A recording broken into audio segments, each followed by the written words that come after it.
Casi me despierto ahí, doctor. No, lo he visto que siguiente. Ah, ya. A las 6 de la mañana nunca aparece. Igual aparece que ha borrado. No sé, pues algo de... Se pasa solo, no me acuerdo. Escala de Glasgow +8. Escala de Glasgow -8.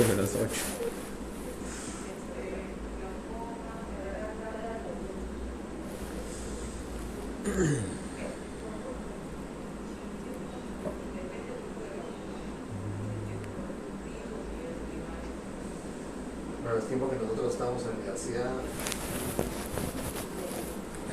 todavía no había celular. Un montón de cosas que pasaron al olvido. No fueron registradas para nosotros. Por suerte. Para nuestra buena fortuna. Ya. Yo este sticker tengo. ¿Ah? Yo este sticker tengo, ya. Este sticker, sí. Sí, Entonces de pedazo. Buenos días, doctor, compañeros. En este seminario número 9 me ha tocado a mí presentar acerca de la cefalea de hipertensión intracraniana. Estos son los pasos que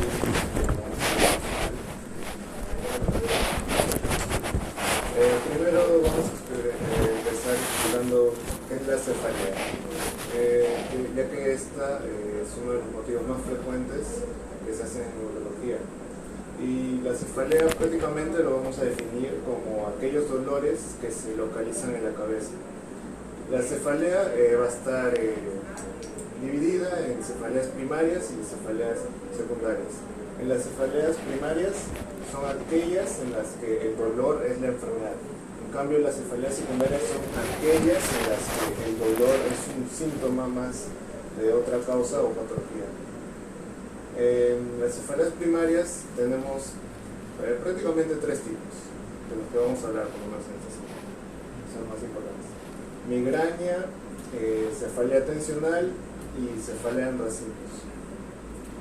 Y las cefaleas secundarias vamos a hablar prácticamente de la hipertensión intracraneal, pero también existen otras como pueden ser, por ejemplo, meningitis, trombosis cerebral de senos venosos y glaucoma del virus. Y muchas más, de hecho. Pero solo vamos a hablar de hipertensión intracraneal. Bien, ahora abordando un poquito más para explicar las cefaleas primarias. Primero tenemos la migraña. Entonces la migraña va a ser un dolor que va a afectar un hemicráneo, como podemos ver en la imagen de aquí. No sé si pueden. Sí se ve.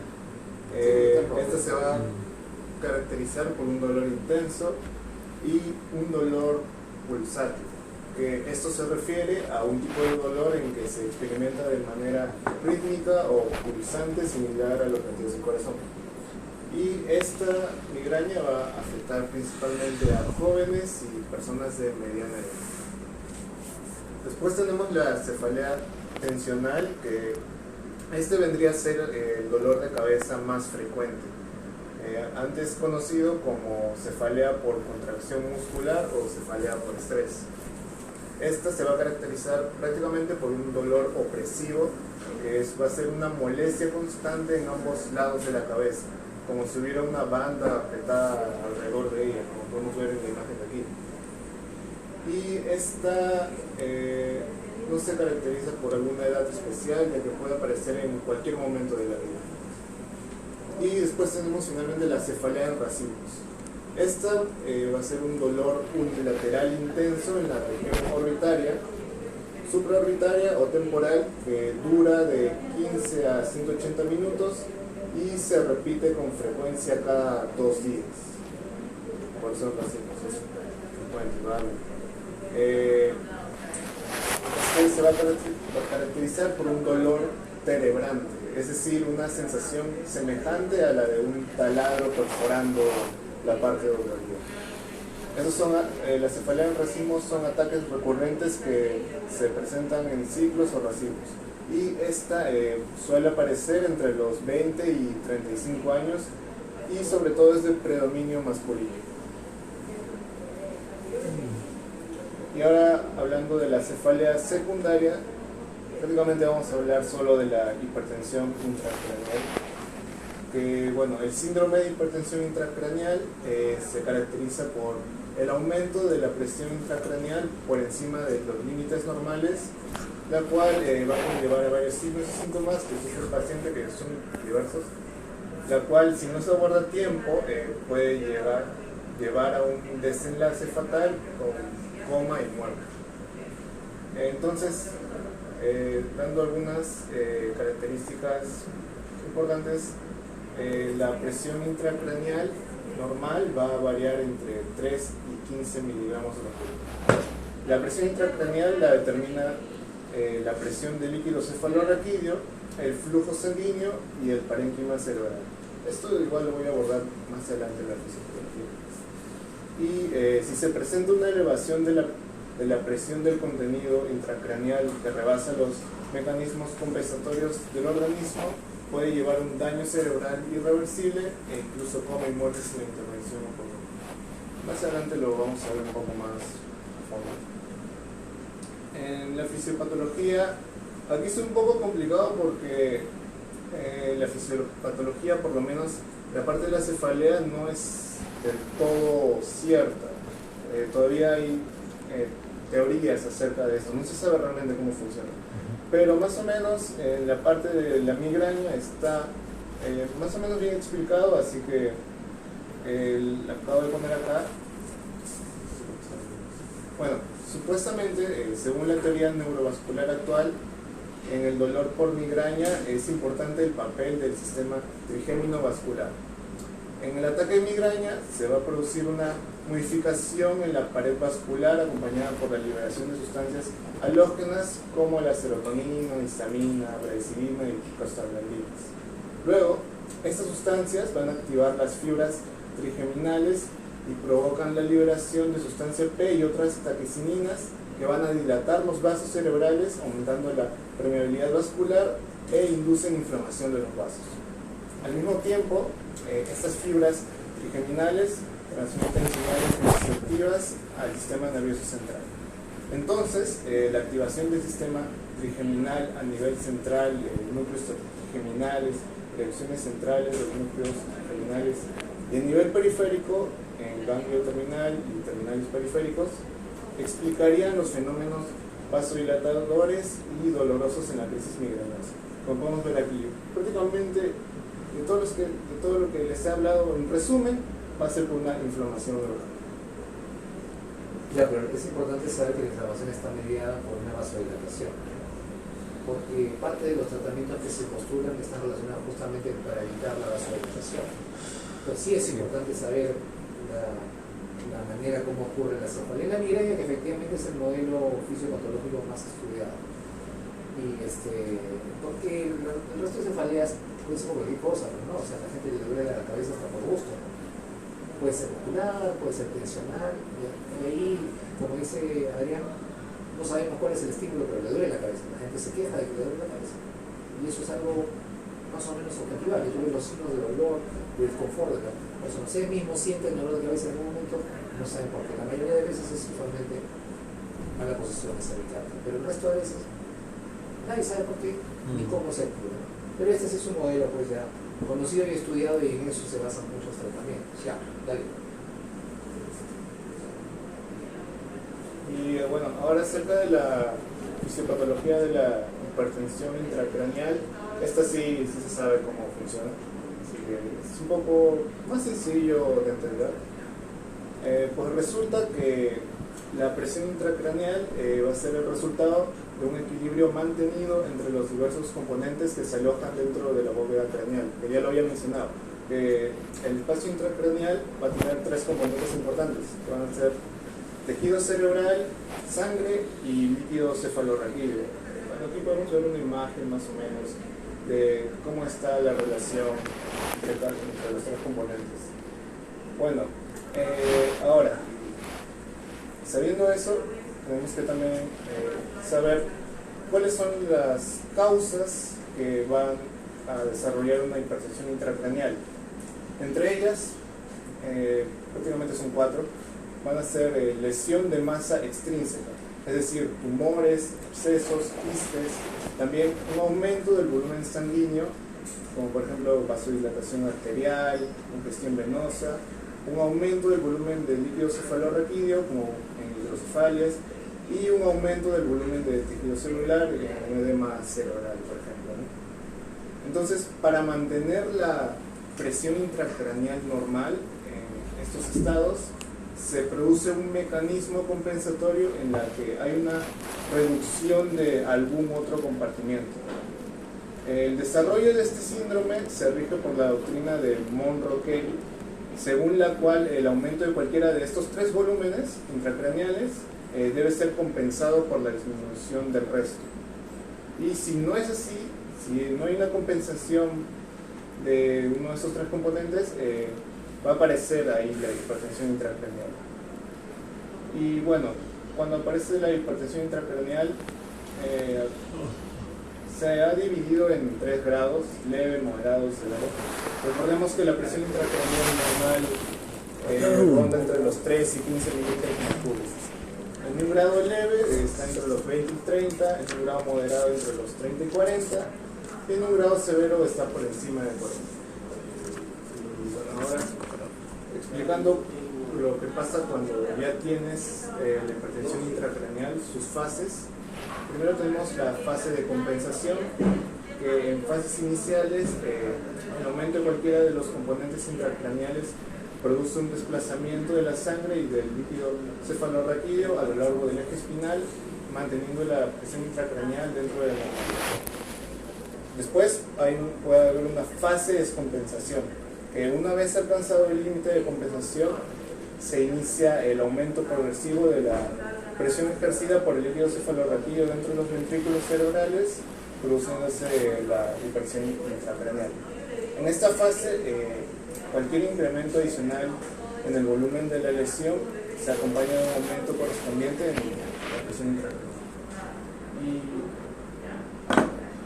bueno, después también se produce cuando el aumento de presión en alguno de los compartimientos craneales delimitados por estructuras rígidas como la hoz del cerebro, la tienda del cerebelo o el foramen magno, produce un desplazamiento del parénquima cerebral a través de dichas estructuras, ocasionando una hernia del tejido cerebral, que es, bueno, prácticamente la hernia es a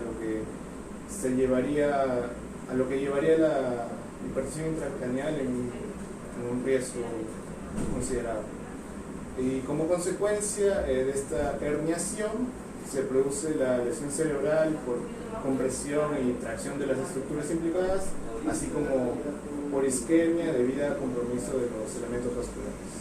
Y ahí nomás. La hoz del cerebro y la tienda del cerebelo están formados por qué? La hoz del cerebro y la tienda del cerebelo, formadas por qué estructura? ¿Qué forma la hoz del cerebro y la tienda del cerebelo?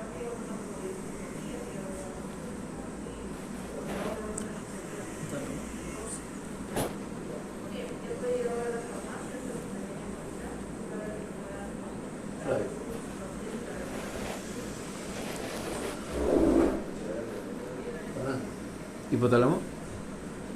Tarea. Pues hablo, tú eres el expositor, tú eres el experto. Ventrículo, cuarto ventrículo. ¿Qué cosa es la hoz del cerebro y la tienda del cerebelo? Ahí dice. Es justo la zona intermedia entre los dos. ¿Es solamente la zona intermedia o es una estructura? No, no, es una estructura que los comunica. Formada por. Hipófisis. La hipófisis está en el centro. Sí. ¿Cómo se llama esta cosa? Lo de la madre, pues. Yo les dije que la madre forma repliegues. El que divide los dos hemisferios se llama hoz del cerebro. Les he mostrado un gráfico. La tienda del cerebelo es lo mismo, pero abajo, ¿no? Que separa el cerebro del cerebelo. Por eso decimos supratentorial por encima de la tienda del cerebelo e infratentorial. Supratentorial son los hemisferios cerebrales, infratentorial es el cerebelo y todo el tronco cerebral. ¿No se acuerdan? Eso es fisiología, anatomía. Porque disecaban a su muerto. ¿Disecaban o no disecaban? Entonces, la hoz del cerebro, la tienda del cerebelo son estructuras de la madre. Son estructuras rígidas, por eso sí. Entonces, si empieza a aumentar mucho la presión, se comprime contra las estructuras rígidas. Las primeras venas y luego contra el tráqueo. Claro. Cuando ya no tiene por dónde salir la presión, porque ya está así, ¿cuál es el único hueco que tiene el cráneo? El foramen El foramen magno, ¿no? Por donde sale la médula espinal. la médula espinal. Entonces todo pues es herniación.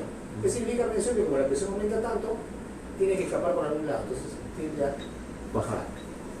Y ahí estamos en un problema, ¿no? Como dice al final, todas las estructuras se traccionan y al final si se enclava, El centro respiratorio. Para. ¿Okay? Ese es el problema, no hay lugar por donde liberar la presión. Y si aumenta demasiado, entonces el único lugar es el foramen magno y todo tiende a caer hacia abajo. Eso se llama herniación. ¿Ok? Cuando lean algo, sepan lo que están leyendo. Tienen que buscar, si no entienden eso, busquen cosas. Eso es ser alguien que tiene un poco de interés por la información. De lo contrario, si yo les pregunto algo, bueno, ahora no me contestarán, pero si el paciente les pregunta algo, ahora es válido que en ese momento busquen, ¿no? Eso está bien, pero en este momento que se están exponiendo, están aprendiendo, si no saben algo, pregunten. Si no saben, yo no sé, como ustedes me han puesto a buscar en un momento. Bueno, tenemos que saber las cosas.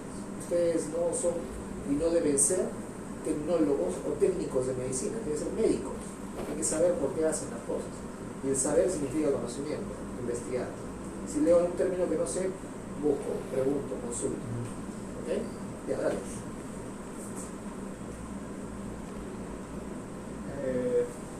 Bueno, ahora pasamos a la anamnesis de la cefalea. Aquí, bueno, hay diversos aspectos a evaluar para la cefalea en un paciente, donde, bueno, prácticamente lo he resumido. En los aspectos a evaluar, primero tenemos las características temporales, donde es un punto fundamental para saber si el inicio fue brusco o insidioso, y si al valorar el curso evolutivo nos encontramos ante un proceso agudo de menos de 72 horas, subagudo entre 72 horas y 3 meses, o crónico que es más allá de los 3 meses. También es importante saber la calidad del dolor. Por ejemplo, la migraña, recordemos que es un dolor pulsátil, la cefalea tensional un dolor represivo y en la cefalea en racimos un dolor cerebral. También es importante preguntar acerca de la intensidad en escala numérica, que ya sabemos, del 1 al 10 en escala de 1. Y localización también es importante, si es circunscrito, unilateral, holocranial. Y también los factores desencadenantes o agravantes. Aquí la cefalea, aquí he puesto unos datos importantes, donde por ejemplo la cefalea en racimos puede desencadenarse por el uso de alcohol o fármacos vasodilatadores y bueno, alcohol, ya. Por eso me miraba. No, no, ten cuidado. Y las maniobras de Valsalva, por ejemplo, pueden desencadenar o empeorar una cefalea celular. Como por ejemplo la hipertensión ucraniana, ¿no? Un paciente con hipertensión ucraniana nunca le vamos a hacer. Si el señor empuje, no. Se muere. No se va a morir, pero le va a dar más fuerte. Ya, En datos adicionales también he puesto síntomas acompañantes, donde la presencia de sonofotofobia, náuseas, es un elemento habitual en una crisis de migraña, aunque también puede aparecer en cefaleas secundarias. ese es un punto muy importante, disculpa que corte acá, y es un punto que ustedes deben entender. La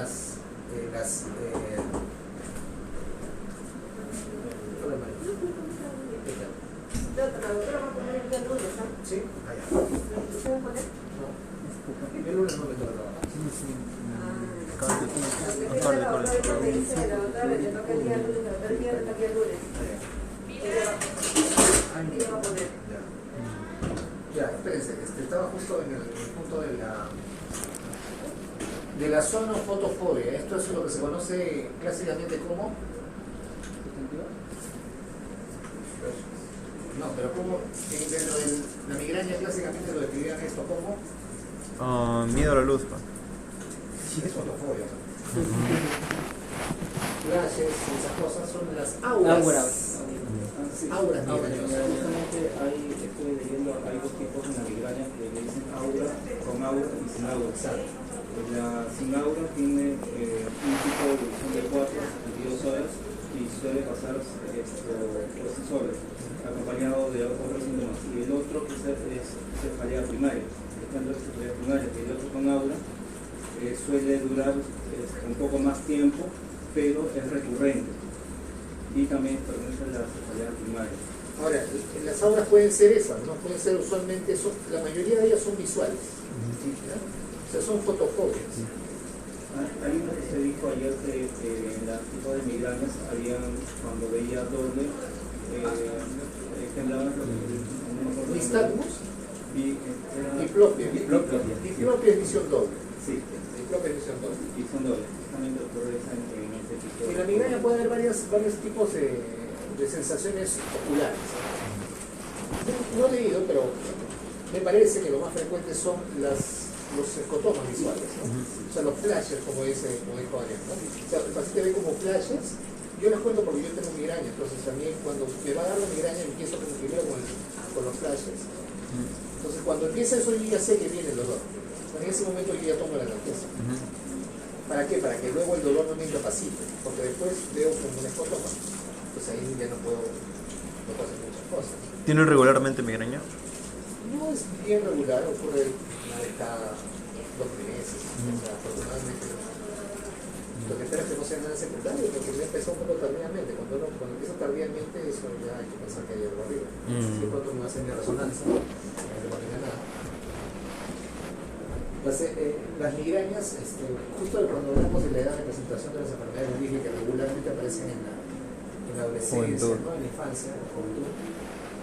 Y cuando aparecen tardíamente ya uno tiene que evaluar otras cosas. Sí. A mí me apareció como a los 35, más o menos. O sea, tampoco tardío. Hay un tipo de migraña, precisamente hablando de trigémino, muchos pacientes refieren mala oclusión. A veces van pensando que son otras cosas, se hacen tomografías. ¿Qué neural del trigémino? Parecido, se piensa que es neural del trigémino, pero como hay desgaste del ATM por mala oclusión, eso hace que el nervio, trigémino, tiene una rama auriculotemporal y eso hace que se produzcan también las migrañas, por eso te duele la mitad. ¿La medicina es tu segunda carrera? ¿Ah? ¿La medicina es tu segunda carrera? Sí. ¿Tu primera carrera cuál es? Nunca lo quiero. ¿Tú conoces esa área? Muy bien. Eso ahora tú nos vas a enseñar a hablar de trigémino. Bien, Marco. ¿Qué? Bien, Marco, digo. Neurólogo. No, pero es distinta la medicina. No, por supuesto, pero toda la parte anatómica la sabes, ¿no? Sí, más o menos. Pero esa parte es en mi... Por supuesto, claro. Sí, es que había un pacientito que siempre venía por dolores de cabeza y iba al médico, al neurólogo y no sabían cuál era la causa. Se le daban antiinflamatorios, le daban calmador, pero al momento de hacerles impresión, el problema era la mala oclusión. era el mal. La regulación del problema. Sí, se dio una férula, dio una adaptación. Se acabó la Chapón. Es una causa que en la cual a veces no piensan los médicos, pero sí es cierto, somos los que producen cefalea crónica. Entonces, le decía, ya estamos hablando de las auras, ¿no? Las auras visuales o los síntomas precedentes, usualmente o la mayoría son visuales y pueden inicia como flashes, ¿no? Ve como flashes y después se oscurece la visión, entonces son escotomas visuales. Después hay quienes tienen otro tipo de sensaciones previas, no sienten sonidos o tinnitus y empiezan a cefalea. Esto son las migrañas con aura, que tienen signos precedentes. O sea, luego de eso empieza ya el dolor. Que por ejemplo en mi caso yo ya sé cuando viene, entonces ya en ese momento tomo la dosis de analgésico y contengo el dolor, porque si no es insoportable, de verdad. Duele un rato, y después pasa, pero duele, molesta. En ese momento estás como idiota, ¿no? puede ser mal, te duele la cabeza, molestia. Ya, dale, sigue. Y bueno, también era importante evaluar antecedentes familiares porque bueno, no se sabe muy bien, pero al parecer se ha relacionado que las migrañas, por ejemplo, pueden ser hereditarias, ¿no? Sí, hay un componente familiar, heredero familiar. Y acerca de la aplicación, aquí es importante preguntar sobre algunos fármacos, porque por ejemplo, en el caso de la migraña, existen fármacos que pueden empeorar la enfermedad, como por ejemplo la terapia hormonal sustitutiva, anticonceptivos orales, vitamina A y derivados del ácido retinoico. Bueno, ya lo usamos menos mal terapia hormonal sustitutiva, desde que descubrimos de que por gusto le estábamos dando hormonas a las mujeres, porque en vez de proteger su aparato cardiovascular, les estábamos dando más cáncer hormonodependiente. Es uno de los grandes errores en la medicina en los años anteriores. Doctor, ¿y por qué se les daba terapia sustitutiva? ¿Con qué finalidad? Porque cuando tú observas la curva de enfermedad cardiovascular en el hombre y en la mujer hasta antes de la menopausia. Ah, ya, es muy baja. Entonces es muy baja la presencia de enfermedades cardiovasculares, comparativamente con el hombre. Pero cuando ya aparece la menopausia, la curva de la mujer inmediatamente se dispara y se pone paralela. Entonces había una teoría que decía que las hormonas femeninas protegían durante su etapa de vida parte de la mujer de la enfermedad cardiovascular. Entonces dijeron, entonces le damos hormonas y ya no van a tener enfermedad cardiovascular después de la menopausia. Pero bajo esa lógica también darle al hombre, ¿no? Las hormonas sí, pues. Exacto. Pero bueno, bajo esa lógica hicieron algunos estudios que luego se vieron que estaban mal hechos. Hicieron lo que...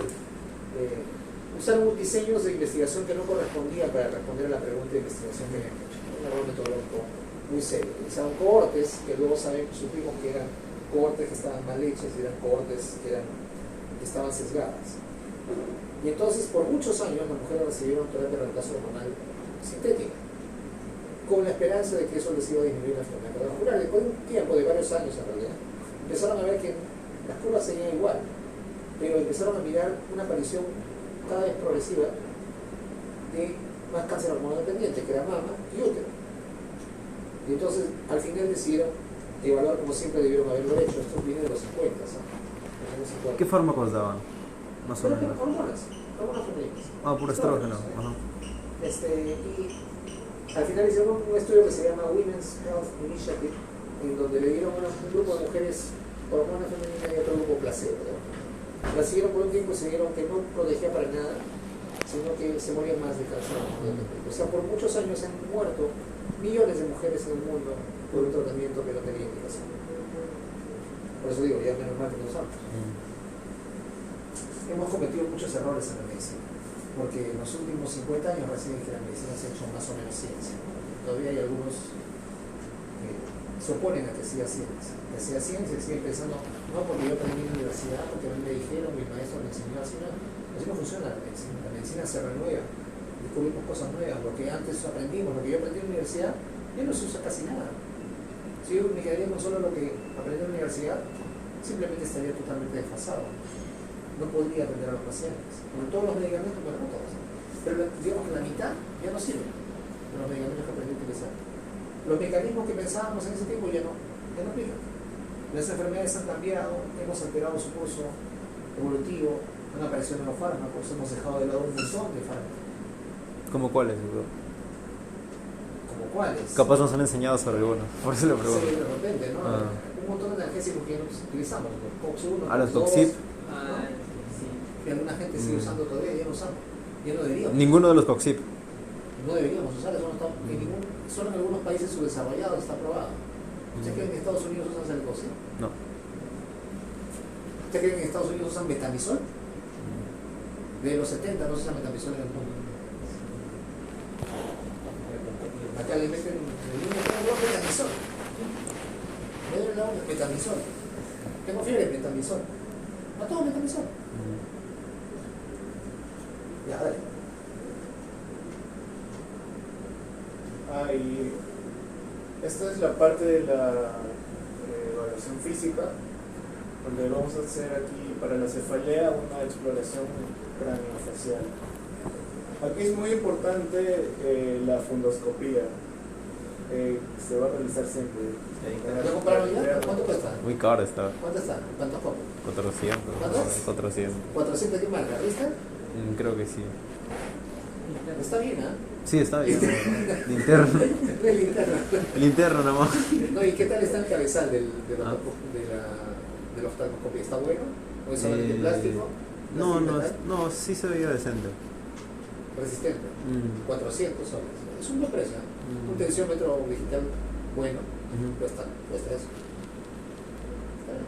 Bueno, claro, no eran los precios, me acuerdo yo compraba a precio huevo, pero ponía un No. paciente y luego se caía, ¿no? Me asustó, ¿verdad? ¿Ah? Me asustó el precio. Ese fue el precio, Ah. es el costo de vida. Mm. Así que las cosas han subido un montón. Entonces, miren, ese es un punto importante lo que dice Adrián, que está ahí en su diapositiva. Hay que hacer siempre el fondo de ojo al paciente que tiene cefalea. ¿Cómo va a hacer fondo de ojo si no tiene el oftalmoscopio? Regularmente el consultorio debería haber el oftalmoscopio, el consultorio de medicina general. Acá no tienen ni cetoscopio. Y si no, ustedes deberían tener, porque la única manera que ustedes sepan cómo se ve es mirando. Entonces, idealmente deberían tener un oftalmoscopio y deberían estar mirando los ojos con los ojos. Para mirar siquiera si está normal. Aprender a distinguir un fondo de ojo normal. Una cosa es que yo le ponga las fotos y otra cosa es que se miren ustedes y miren los ojos de otras personas. Es completamente distinto, ¿no? En la medida de lo posible, siempre uno trata de que ustedes vean las cosas como son. Por eso que los hice bajar como locos ayer para que lo vean. Era una oportunidad invalorable. Tenían que mirarlo. Yo conversé con él y feliz de la vida de Iván, pero es una situación difícil, ¿verdad? O sea, ha tenido una serie hace tiempo y sigue así porque simplemente no ha hecho rehabilitación o toda la problemática familiar que se ha montado. Ya sigue. Bueno, sí, esto es algo importante que se debe hacer siempre y bueno, aquí es especial importancia identificar la papila o disco óptico ubicado hacia el lado nasal de un tamaño aproximado de 1.5 centímetros, de color rosado pálido, con forma circular y bordes definidos. También es importante verificar la salida de los vasos y la pulsación venosa e identificar exudados y hemorragias. Y también debemos valorar la presencia de edema o palidez de la papila. Esto de edema, bueno, esto es característico de hipertensión sorprendente. Más adelante lo voy a decir. Ya, hay más de todo. ¿Cuáles son más gruesos? Los ustedes son las venas, en el fondo de la Las venas. La relación arterial-vena. ¿Cómo que relación arteria y vena? La relación arterial-vena. ¿De qué habla? En el fondo de la Más venas que... Ah, ya. 2 a 3 arterias, venas, 2 a 3 o 3 a 2 venas arterias. Hay más venas que arterias, son más gruesas. ¿Ok? Sí. Sí. También en otro examen, bueno, también tenemos en inspección, tenemos que valorar cambios en la coloración, en el trofismo, como la cefalea numular, que se ve, la cefalea de un dolor por encima del parital. ¿Por qué se llama numular? ¿Lulular? Numular, ahí dice numular. Tengo que cambiar los lentes. ¿Por qué se llama cefalea? ¿Han escuchado ese término, numular? Numular. Se repite ese término en varias partes de la descripción, pero bueno, yo no lo voy a leer en libros actuales. Se dice numu porque es del tamaño y la forma de una moneda, por eso se llama numismática la colección de monedas. Lesión numular es como el tamaño y la forma de una moneda. Cefalea numular, que le duele ahí parietal, el lugar donde le duele es el tamaño y la forma de la moneda. ¿No había escuchado ese término? No. Ese era se me paquete así. Por eso es. ¿Ya? Dale. Y también valorar presencia de signos del trigémino autosómico, tales como la hiperemia ocular, lagrimeo, la litosis, la miosis, la rinorrea. Bueno, en general tenemos que evaluar todo, ¿no? O sea, cuando estamos hablando de la cefalea, no solamente la vemos en el ojo, sino el examen neurológico tiene que ser completo. Porque una cosa es que me duele la cabeza y yo no tenga nada, no tengo examen neurológico normal, a que yo encuentre alguna anomalía en el examen neurológico, que me puede indicar que hay un lugar, y eso es lo que ustedes tienen que ponerse en mente, ¿no? Cuando yo hago el examen neurológico, yo trato de buscar evidencia de que hay un lugar anatómico que está produciendo el signo o síntoma que el paciente refiere. Eso se conoce vulgarmente como buscar un foco, ¿no? Claro. Si hay focalización. Cuando yo busco un Babinski, cuando busco un signo que me explica que hay un par craneal, estoy buscando focalización. Estoy buscando de que haya un signo o síntoma que me lleve a la conclusión de que hay un lugar anatómico afectado. Así funciona la neurología. Cuando no encuentro nada, nada. O cuando encuentro por todos lados, ya esa es una cosa distinta. Sí. Si es algo focal, yo pienso que es una lesión neurológica focal. Si hay algo difuso, yo pienso que es algo Sistémico. sistémico, ¿no? Que puede ser del sistema nervioso, Sí, sí. que puede ser metabólico, que puede ser infeccioso, pero es sistémico. Ese es el pensamiento lógico y racional, como uno debe pensar. Si yo encuentro una cosa, si ustedes me ven, yo soy el paciente, yo estoy con las dos piernas hinchadas, ustedes piensan que es algo Es sistémico. sistémico, pero si yo vengo con una pierna hinchada, Ah, ya no, focalizado. el edema unilateral en los miembros inferiores o en los miembros superiores, cualquier cosa que sea unilateral siempre tienen que hacerlo buscar ustedes un foco. Ya me ha pasado muchas veces, un paciente se me hinchan las piernas, yo lo veo y una es la que está hinchada. Siempre es así, Doppler venoso, tumor en pelvis. Trombosis. Trombosis, tumor en pelvis. O los ganglios, unilaterales. Tumor en pelvis, tumor en retroperitoneo. Mucho ojo cuando hay algo de un solo lado. En el examen neurológico, cuando hay algo focal, cuando yo veo, como dice, rinorrea, lagrimeo, si hay un solo lado, hay que mirar, buscar una ubicación en la y análisis.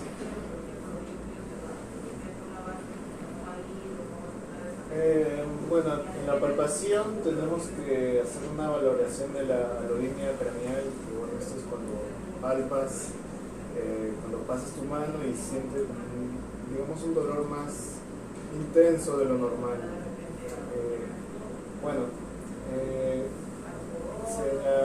A la línea craneal tenemos que hacer una palpación suave en la región parietal.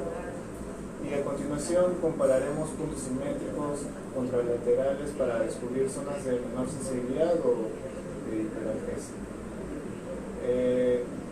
En la parte de los nervios pericraneales, que también lo tenemos que culpar, se hace siempre tras descartar una alolínea craneal difusa. Aquí es recomendable emplear algún dedo como punto de apoyo, generalmente el segundo y el tercero, mientras ejercemos una presión de intensidad creciente en el trayecto del cráneo. Un dato clínico que suele indicar la presencia de hipersensibilidad de un nervio es el signo del respingo, que es en la cual el paciente, además de quejarse, va a realizar un movimiento cefálico corporal como tratando de alejarse de la presión con un toque y una presión. Y bueno, en el test de flexión-rotación, aquí se va a realizar en aquellos pacientes en los que el dolor sea de predominio posterior. Y nos vamos a colocar tras el sujeto en sedestación y tras una flexión cervical en el plano vertical de unos 10 grados, giraremos la cabeza en el plano horizontal, como vemos en la imagen, tratando de ver si el sujeto es capaz de realizar un giro de al menos 70 grados en ambas direcciones, derecha y izquierda. Y la ausencia de asimetría o de la reproducción del dolor motivo de consulta descarta razonablemente una cefalea cervicogénica. Te hacen como para sacar un conejo. Hacen así y lo mueven. Cuando el paciente tiene tortícolis, por ejemplo, no va a poder girar. Porque va a haber mucho.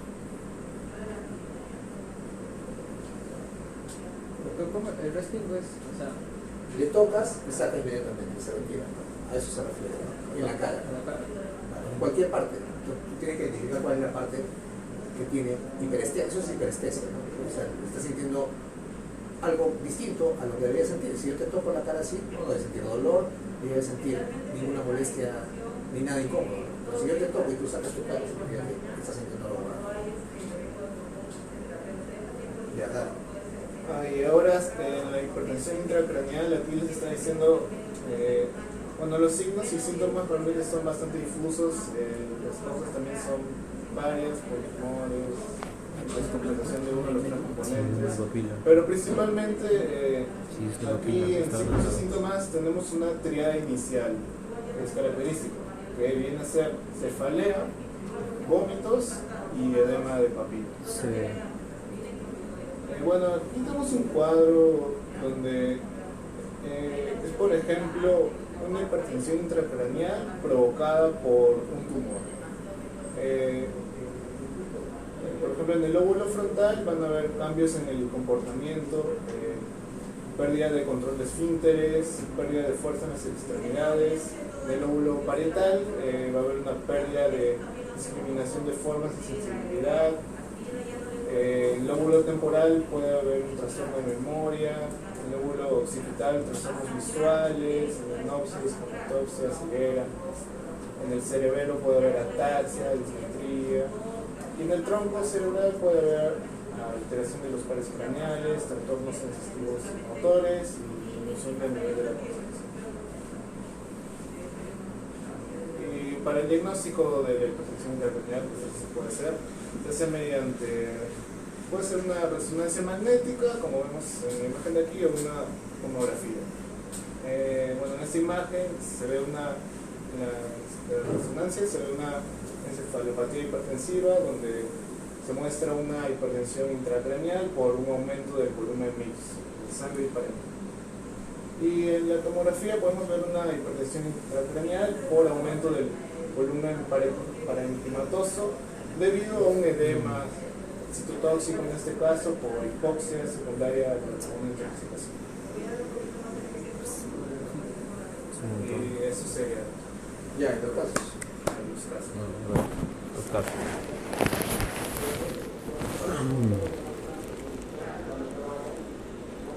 ¿Sabes si el paciente de ayer, doctor, tuvo un ACV isquémico o hemorrágico? ¿Qué? Isquémico. ¿Y por qué le ha contado cómo le dio? Esa es la historia de una ACV. La Sí. historia de una ACV hemorrágica es distinta. ¿Cómo es? Como si fuese un infarto, pero en el cerebro. Cefalea. Cefalea intensa. Global. Porque cuando se rompe un vaso, la sangre irrita la meninges y duele la cabeza. La cefalea global. Doctor, ¿y cefalea por sinusitis? ¿Qué sería primaria? No sé. Es secundaria. Secundaria. Es frecuente, yo también tengo sinusitis. También. La sinusitis crónica produce cefalea intermitente. A mí me ocurrió por un problema odontológico justo, porque me hicieron una extracción dental y yo no seguí las instrucciones que me dio el odontólogo y se fue a esa soplé y se rompió el piso del seno maxilar. Entonces es una sinusitis maxilar a los 3 días de la extracción, horrible, con antibiótico endovenoso. Y desde entonces, de vez en cuando, en invierno, cuando hace mucho frío, es que congestiono, hago la sinusitis, tengo la cefalea, entonces ya sé que tengo que tomar. Las enfermedades no llegan a todos, muchachos. En algún momento, tarde o temprano, Hay Cirrosis. bueno, entre paréntesis, ¿no? Le digo, hay unos casos que, por ejemplo, hay muchos odontólogos que nosotros por la anatomía tenemos las cúspides, las puntitas, ¿no? Y eso sirven para algo. Entonces, algunos vuelan para muerdan. O sea, cuando le hacen una férula o una restauración o una operación, entonces usted tiene que, al momento de cerrar, tiene que engranar bien. En cambio, si está mal hecho, no engrana y uno siente como si tuviera ahí un trozo de algo, ¿no? Entonces, ese trocito es lo que le causa problemas posteriores. Lo que hace el odontólogo, entonces para no volver a hacer, vuelven las puntitas y ahí es donde pueden tener más problemas. bueno, ahí cuando me hicieron la placa, se veía blanco, ¿no? O sea, el diagnóstico estaba pero cantado por todos lados. Y fue post, ¿no? Por procedimiento. Adrián. Bueno, aquí tenemos algunos casos clínicos. El primero dice: Jacqueline, de 20 años, estudiante universitaria, consulta por episodios de cefalea durante los últimos meses que duran horas y hasta días completos. son de característica opresiva e intensidad moderada, abarcan toda la cabeza y no se acompañan de otros síntomas. A pesar del dolor, puede seguir haciendo sus actividades habituales. Refiere que los dolores aparecen o empeoran cuando debe rendir exámenes, está ansiosa y cree necesaria la realización de una resonancia magnética para descartar alguna enfermedad dentro de su cabeza. El examen físico general y el neurológico son normales. La pregunta sería cuál es el diagnóstico más probable y considera que deben realizarse estudios complementarios. Creo que sí. Ya, a ver, ¿cuáles son los signos y síntomas más importantes? Cefalea. ¿De qué tipo? Subaguda. Subaguda. Últimos meses, dicen, ¿no?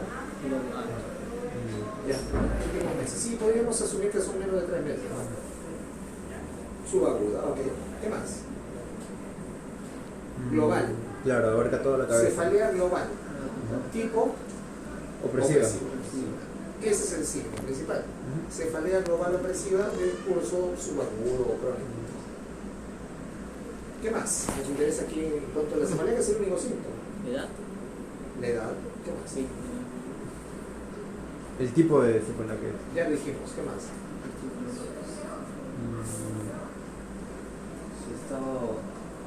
¿A qué está asociada la cefalea? Acuérdense el OPQ-RCT. Al estrés. Al estrés. Ansiosa. El estrés y la ansiedad.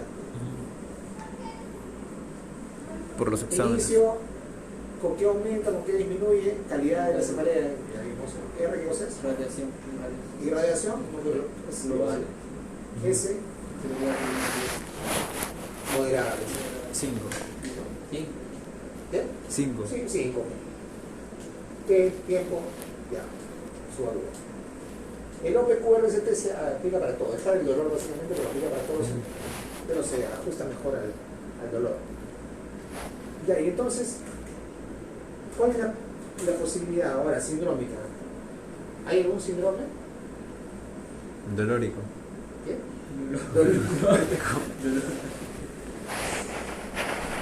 ¿Así les han dicho en clase? Síndrome de dolor. Síndrome doloroso, pero es una cefalea, es solamente un síntoma. No hay un síndrome, no hay otra cosa más. No. No hay un síndrome, hay un síntoma. Entonces empezaremos a buscar las 500 causas de cefalea. Cuando ocurre esto, lo que tenemos que buscar es lo más frecuente siempre. En ese grupo etario, de esas características, ¿es más frecuente la cefalea orgánica o la cefalea no orgánica? La no orgánica. Pero lo que me aleja de esa probabilidad es que haya estado ya varios meses. Varios meses. Ah. Ok. ¿Qué más dice que el examen es normal? El examen video general, o sea, no tiene ni contractura muscular, no tiene nada. ¿Cuál es el diagnóstico más probable para ti? Una cefalea tipo psíquica. Psíquica. O sea, es vidente la cosa. No, por estudios de ¿Cómo se llama eso? Cefalea tensional. No sé. No, que le hagan la resonancia para descartar proyectos. Ya tú has visto, ya ponen. No he visto, solo No, te él se ha digo. visto. Ah, ya. ¿Qué tiene? Neurocisticercosis. Meningitis. Meningitis. Ácido isquémico. El ácido isquémico no siente nada, ¿verdad, doctor? No, pero ¿qué vas a ver? Allá va a estar como que en precio. El parálisis hemiplegia. Una vez habló de su mamá, creo. Que Que. tuvo parálisis facial, ya la conté. Ya. Bueno, pues resulta que sí, esta es una cefalea tensional, ya que, bueno, el comentario dice que el cuadro clínico y las características del dolor orientan hacia una cefalea tensional, que aquí corresponde tranquilizar a la paciente y explicarle que no son necesarios los estudios complementarios a esta instancia.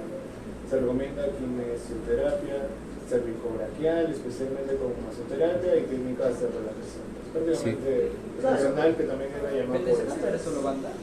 ¿Cómo? Banda. Que también llamado por estrés. Ah, a mí se llama así. Tensional, ya cefalea tensional. Ahí está, a ver, describe. Dolor de cabeza más frecuente. Antes conocido como cefalea por contracción muscular o cefalea por estrés.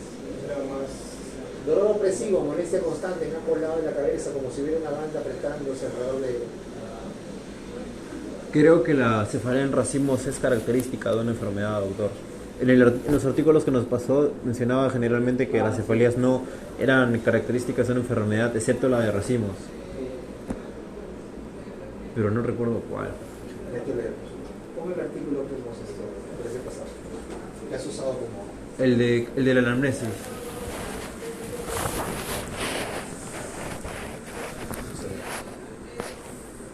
Del HC, ¿cómo se llama? Neurológico. Sí, sí, un ratito.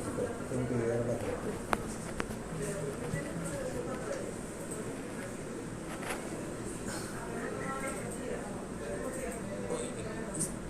¿El del 2010 o 2020?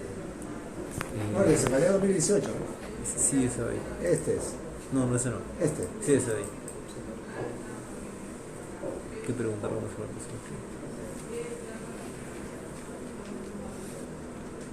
Por ahí dice que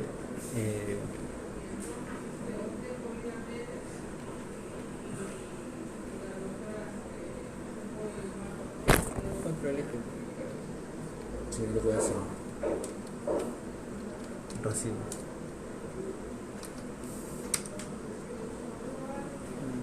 Vasodilatadores ya, neuralgias intracraniales.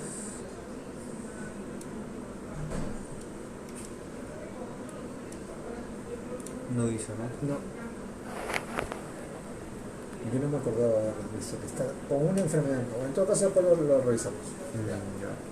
Ya, lo otro caso.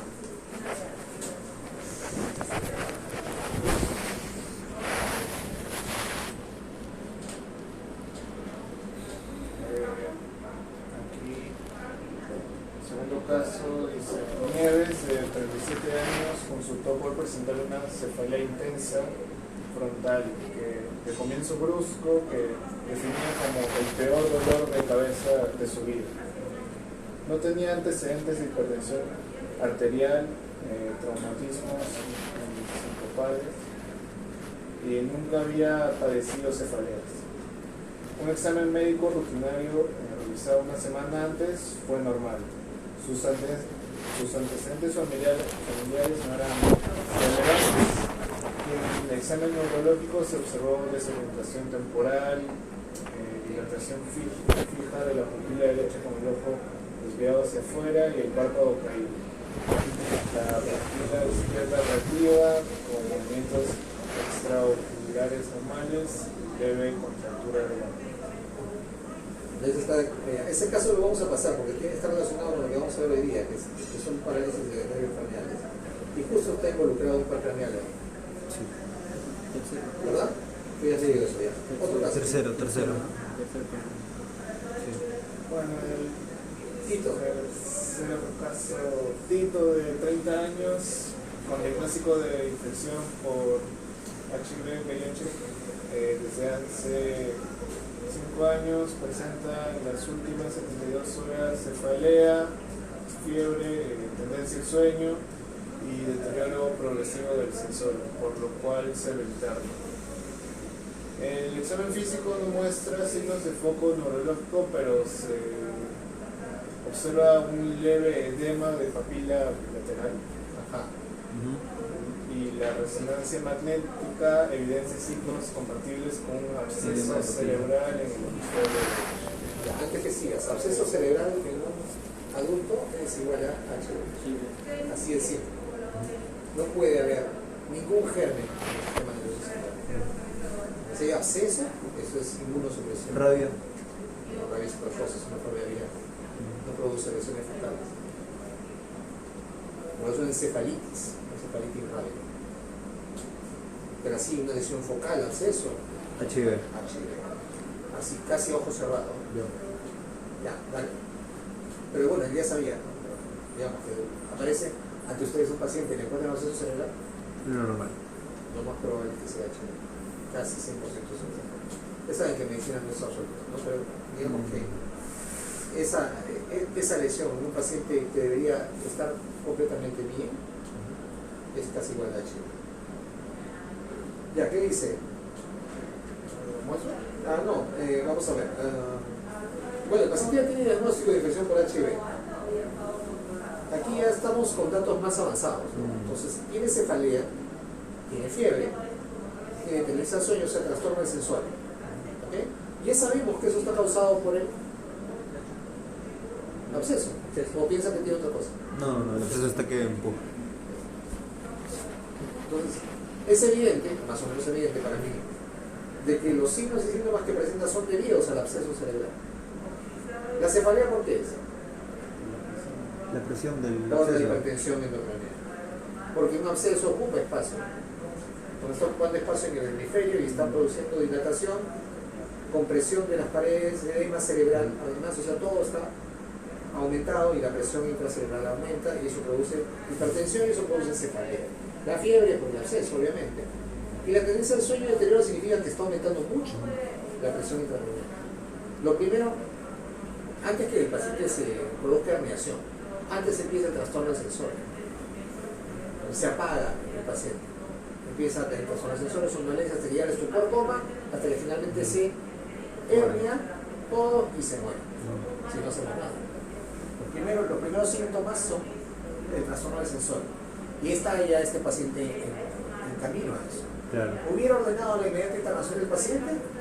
Inmediata, si no se nos puede morir. ¿Qué valor le daría antecedente de infección por HIV? Alto, porque eso es lo que está originando todo. ¿Hubiera efectuado algún estudio previo de resonancia magnética? No. Porque De frente estamos resonancia. aquí, no tenemos resonador, ¿no? ¿Qué hacemos? ¿No? Ah, ya, si estamos aquí. ¿Qué tiene resonador? 2 de mayo. ¿Qué más?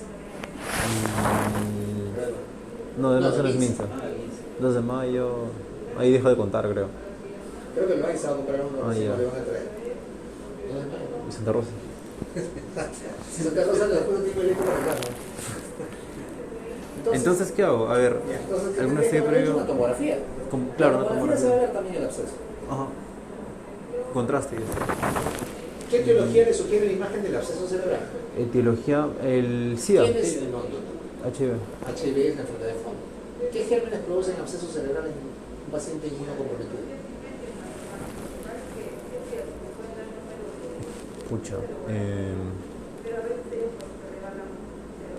Un hongo tal vez. Un hongo tal vez. ¿Un hongo? No. ¿Absceso? No. Una bacteria tiene que ser. A ver. No resiste el coso. Estás obsesionado con la No resiste el coso. Ahí tienen que acordarse cuáles son los gérmenes que producen infecciones del sistema nervioso central en pacientes con HIV. ¿Cuáles son? Ya. ¿Un hongo cuál es? Cándida. No. Brasilensis. Criptococo neoformans. Formans. ¿Qué otro germen más produce infección? Mira, escucha lo que estoy preguntando.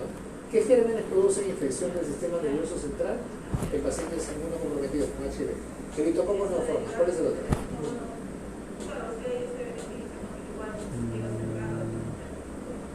Hay unos. Hay uno, claro. Hay varios en realidad. ¿Cuál es? De las, no sé, de las más importantes, No, eso en el paciente con HIV muy piña para tener ese para cualquier Pokémon. ¿Cuál más? Espero. Citomegalovirus. Ah, verdad, el citomegalovirus, sí. ¿Qué más? ¿Estrepto? ¿Citomegalovirus? ¿Estreptococo? ¿No es citomegalovirus? ¿Estreptococo? No sé. No sé. ¿Estreptococo, doctor? No, difícilmente. No, E. coli. En general, mira, en un paciente inmunocomprometido en realidad cualquier germen podría, ¿no? Pero lo más frecuente es, Ah, TBC también. sí, por eso, en un paciente inmunocomprometido cualquiera pudiera ser. ¿Qué factores intervienen en la patogenia del cuadro neurológico?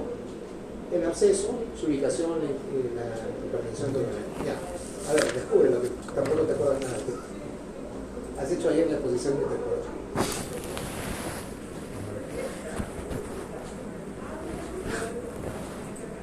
¿Qué es eso?